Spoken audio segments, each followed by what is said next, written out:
yes, y'all. A free, y'all. I took the beat, y'all. And so you did, y'all. Well, I was speeding down the street, then I pushed my brake because I seen a young bitch. She let me say that. 1, 2, 3, 4, get it.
Let me take this gun out of my room. Yeah, I'm gonna let America.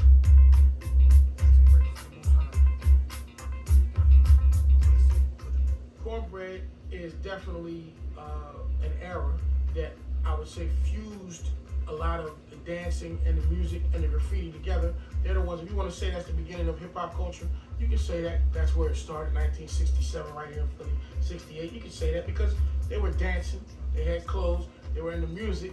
So if you want to call that the beginning of hip hop, to me it's just culture, you know. Who's the father of hip hop? Is Cornbread the father of hip hop? Is he? That's a question. The first sign of hip hop was graffiti. That was hip hop first spoken words. But the graffiti writers don't get the credit for being the pioneers of hip hop because hip hop is basically known as rap. Graffiti has always been part of hip hop. not always recognized by the world at large, but at least those of us within the industry realize that there is artistic value to graffiti or the art of writing on walls.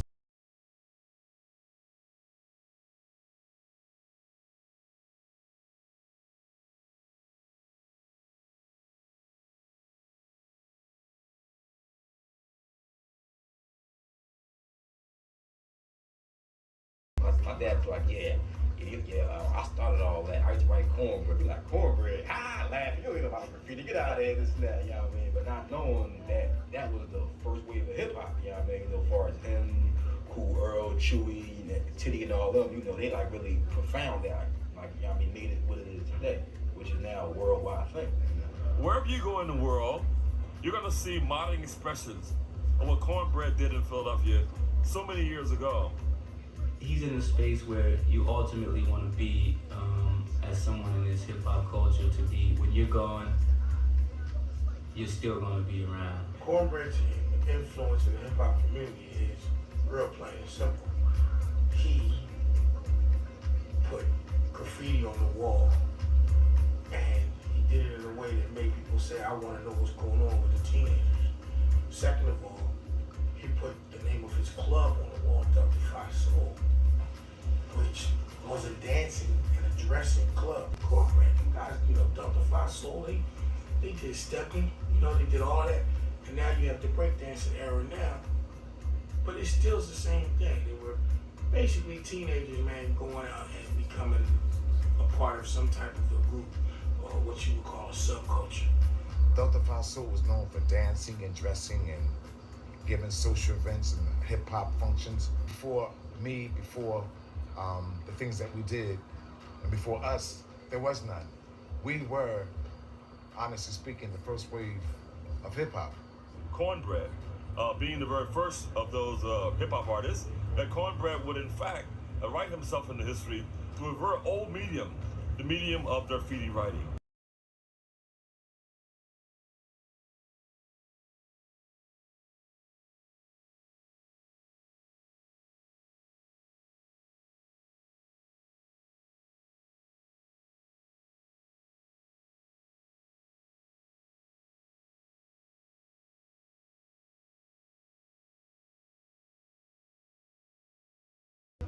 I want to say, Cornbread, look, man, you set this whole shit off.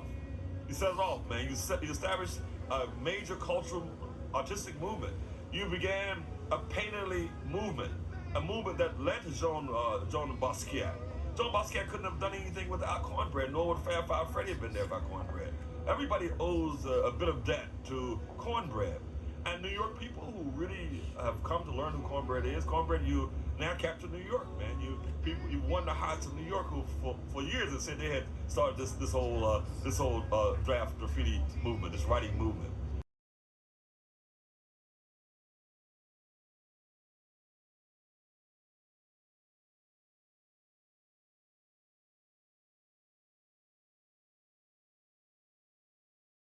And now I'd like to transition, because you mentioned the iconography of Kilroy, and this is one of the main things that you and I spoke about and why we're here to speak tonight. So we hear this rumor once again, and we're here to set rumors straight. So I guarantee you, for the viewers, that when me and Al speak again, we're not going to be speaking about Philadelphia and Cornbread. This is to set the record straight. So I've mentioned to you how there's a lot of guys from Philadelphia claiming that not only is Cornbread the iconography that goes around the world, he is not. That is Kilroy begins all of that. He is that figure. But what they're saying is that Cornbread's crown came up to New York. And now I want to ask you, but I want to set this record straight for the viewers. In my research, there's no crown in New York in 1969, and there's no crowns in Philadelphia in 1969. K161, Babyface 86, Rat, King Rat also. Rat, yeah. Right. So those guys did not leave the city and never, ever saw a crown. This is Americana. We always know the games. I'm the king of the mountain. I'm the king of the hill. It's just Americana. We broke away from the king. We revolted. The king is a term that everyone in America uses. Now, I'm not taking anything away from. It's actually Titty Peason who wrote King of the Walls. And this is in 1970. And Cornbread gives him a guilt trip. Oh, Titty, I should be writing that. And Titty was a great guy. So he tells Cornbread, okay, Bread, you want to write that? Fine. Somewhere along after that, the Crown comes into play, and this is 1970, the same that the Crown comes into play with K161 by the end of 1970. And they didn't go and visit these other cities. No, they didn't, I'm sure. Right. And this is now what we need to understand. And that's why I'm so glad to have you on the phone. So there was a comment made that Basquiat owes Cornbread some kind of acknowledgement or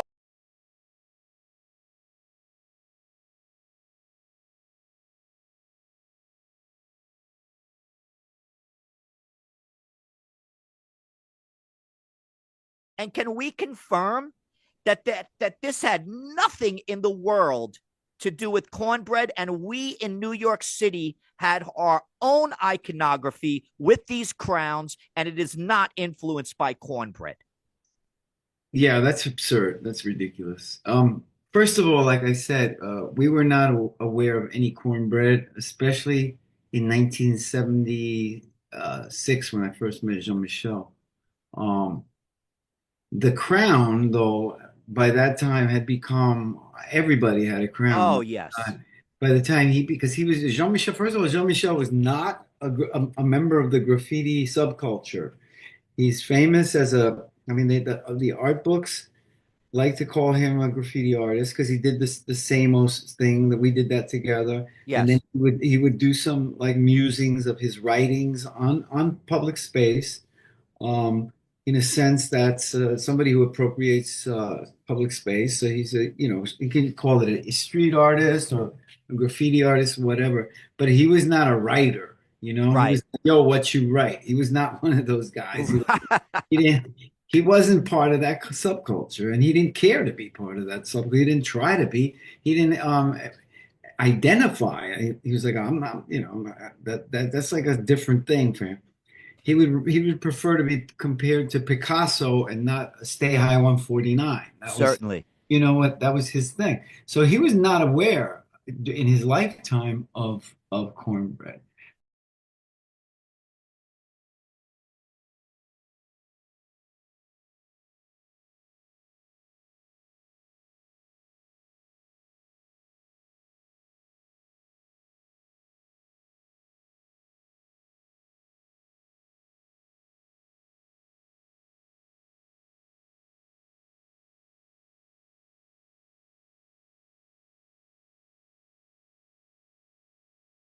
First of all, everybody wants to be connected to Basquiat. Somehow he belongs Yes, to sir. everybody. He was this, everybody was his friend. And somehow they all, it's just ridiculous. It's kind of pathetic, and it's like, yeah, it's just, and the timelines are always wrong. Oh my goodness, they're Nobody knew about Cornbread. Even probably a few years after in New York, after Basquiat died, Right. The other thing is that we certainly didn't use a crown in the Samo graffiti. That's one of those things that Exactly. fabricated. There was a guy in LA who was writing fake Samos, and then he put a crown, and then I have seen many times people with tattoos, with a Samo tattoo, Wow. a crown, and I'm standing right in front of him on the subway, and I'm like, you have no fucking idea but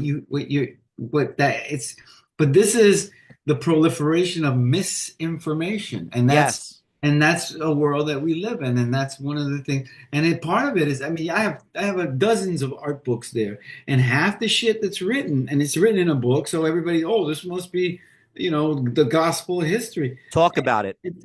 It's you find out that It's wrong. A lot of the stuff is wrong. It's just fabricated or copy paste. You copy paste something enough times, and bullshit becomes fact, because that's what people are getting. You know, that's that's what's available to people. So thank you, Al, for clearing that up. And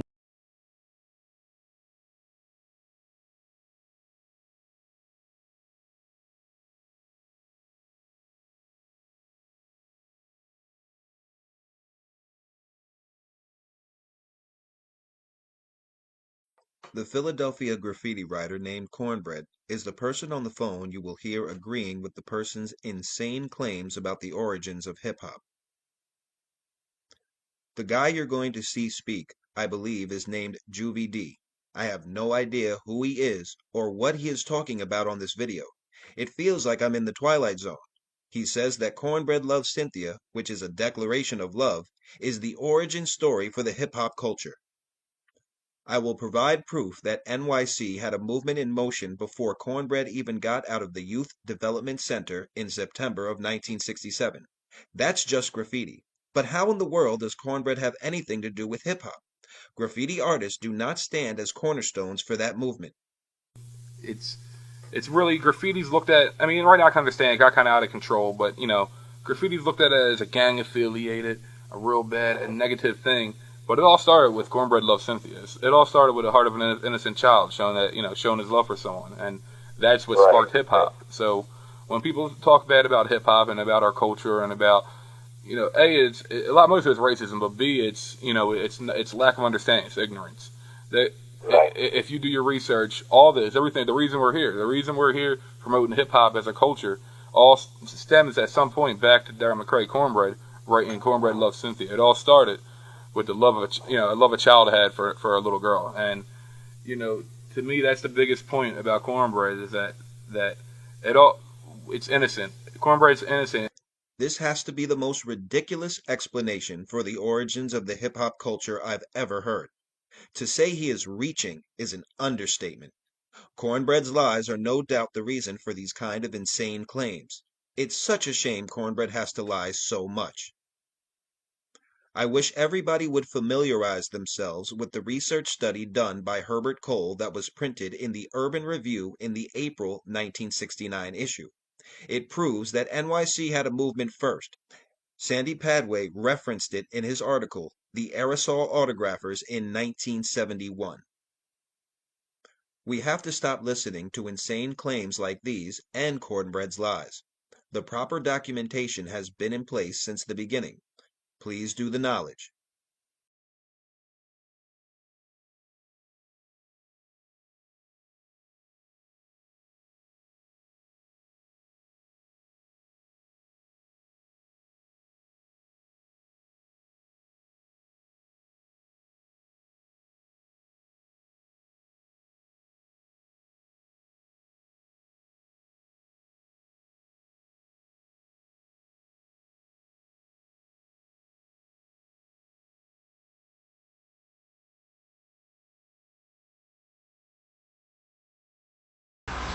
Cornbread, do you sometimes lay back and think about like how big this graffiti game has gotten and like how it started? Because this is like, I look at y'all like I look at, when it comes to hip hop, Biggie, Big Daddy Kane, Rakim. Well, not Biggie. Well, yeah, you're right. We didn't get the money. You're right. But I look at y'all as the pioneers of graffiti. We are the. So like, how do you don't ever wake up and be like, damn, like I remember me and the homies was writing and it was just Philly. Now this thing is in Hong Kong. Yes. Now this thing's in Europe. Yes. Like, do you see how big that snowball effect is? Yes. Now, let me tell you something else. About 150,000 teenagers involved themselves in a social uprise, and we were from all over the city of Philadelphia. And how we identify ourselves was we adopted college fraternity names to identify ourselves. Delta Phi Soul was one of them. And all we did was battle against each other. I mean, we spent hours, weeks, and months at a time stepping. People think we was in a showcase. I mean, not only did we step, we was dressed up, tailor-made clothes. And I'm trying to tell you, that was the first wave of the hip hop revolution. When that movement migrated to the Bronx put a title on it and called it what? Hip hop. Hip hop. That's crazy. Yeah. And That's everything, awesome. And everything they did them in the Bronx is what we did. Everything. That's awesome.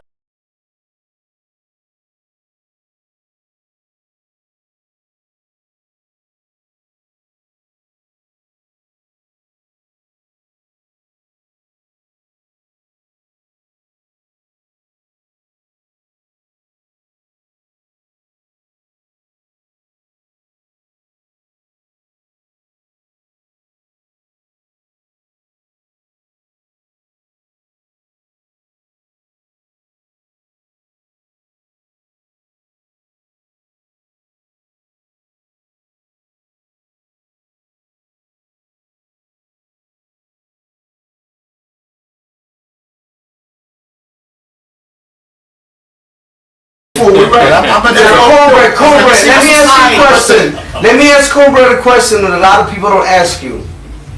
Who was some of your influences? Jocko Henderson. Jocko Henderson. Where was he from? Doug Henderson, see, he was a Jocko DJ. Henderson was not a graffiti artist. Jocko Henderson is the world's first rapper. When I say the foundation of hip hop was born and bred in Philadelphia, I mean just what I said. Jocko Henderson was the world's first rapper. He rapped in the late 50s and the early 60s. You can look that up. It will tell you that. Facts. That's facts. And that's the world's first rapper. He was the world's first graffiti artist. His real name is Doug Henderson. Somebody told me that graffiti was like one of the first elements of hip hop. Which is the roots. Like it was graffiti, But see- b-boy, and but then see- MCing. But see, Jocko Henderson never A lot of people think rap came first. It didn't. Jocko Henderson never got the credit because he was from the old school. I am the world's first modern day graffiti artist. I am the last of the old and the beginning of the new. Okay, Jocko Henderson is the world's first rapper. Cornbread is the world's first graffiti artist. You got Georgie Woods, the MC, and then you have the movement. 100,000 teenagers involved themselves in the social uprise. That movement migrated. So listen, Cornbread.